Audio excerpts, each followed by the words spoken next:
Alden Richard update for Cebuana dito Luwilier. sa Cebuana Luwilier. Dahil may special discounts kami para sa inyo Yun. through our Gold Rush Sale. Discount. Kung naghahanap ka ng perfect gift para sa mahal mo o gusto mo lang i-treat yung sarili mo on your birthday o kahit walang okasyon basta na feel mong deserve mo to. May mga magagandang jewelry pieces kami na available at great discounts. Kaya punta na sa pinakamalapit na Cebuana Luwilier branch sa inyo. Kaya kita-kits, mga ka-Cebuana. Yun, saka interview kay Alden. You're inside the peloton, kapag you have a time limit, may time limit, you have to reach the finish line before the time limit. So, it's a humbling experience. Ang sarap lang sa pakiramdam. The only thing that matters to me that time was, of course, safety is number one. But it was just me, the bike, and the finish line. So yeah, ulitin ko yun. Pero sa Malatour de France yung next sana. So hopefully, simulan muna natin dito before we do it abroad. But I think for this year, I'm gonna be having mga 2 to 3 international cycling trips. Personal cycling trips actually. Hindi pa siya by invite.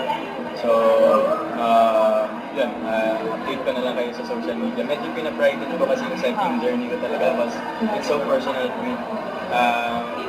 Parang, siyempre, napopost ko naman siya every now and then, but the actual journey of every day, I bike every day.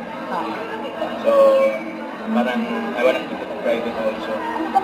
Peace pa rin, sa the end of the day. I mean, yun nga parang it's also part of my legacy building journey as well.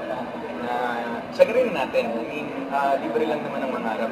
But as long as you're doing something to bring your goals into reality, that's what really matters. Even, parang ako kasi, hindi naman I don't care how long it takes kind of mindset, but slowly but surely process. Yung gusto kong mangyari. Na I have this end game goals in my head right now. And one way or another, at least every day, kahit out of the 100%, nagagawa ko yung 0.01%, okay na ako dun. At least you're stepping one step towards achieving what you want to do. Yung puro real ko nga yung social media, lumalabas mga fighter jets. Honest lang, parang, and I've also contacted, I have friends who's also parang part of the simulator trainings for fighter jets, and they're based in UK. Actually, I'm really good friends now with the owners of the aviation school. They're so nice to me, offering me other opportunities even outside the aviation school. So that's what matters to me as well. Also, relationships talaga, more than anything, more than money, more than fame, more than what. Actually, medyo hindi ko siya priority. It's really relationships. How you leave marks to the people you meet in this life.